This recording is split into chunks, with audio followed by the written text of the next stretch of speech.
Il-Prim Ministru Joseph Muscat ippubblika ittra mibgħuta tal-President ta' Malta fil-kwalità tagħha ta' Chairperson tal-Kummissjoni għall-Amministrazzjoni tal-Ġustizzja.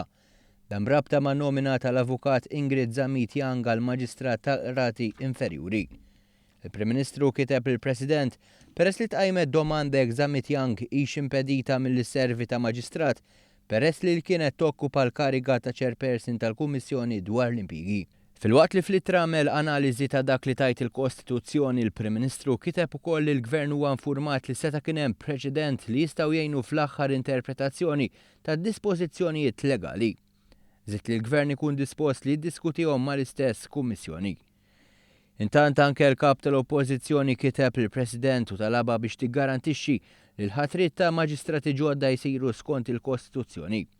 U fuq suġġett iltaqgħu wkoll magħha, il-kap tal-Oppożizzjoni qajjem ukoll dubji dwar in-nomina tal-Avukat Caroline Farrugia Frendo u dwar jekk din lix tipprattika bħala avukat kemm mitlub mill-Kostituzzjoni.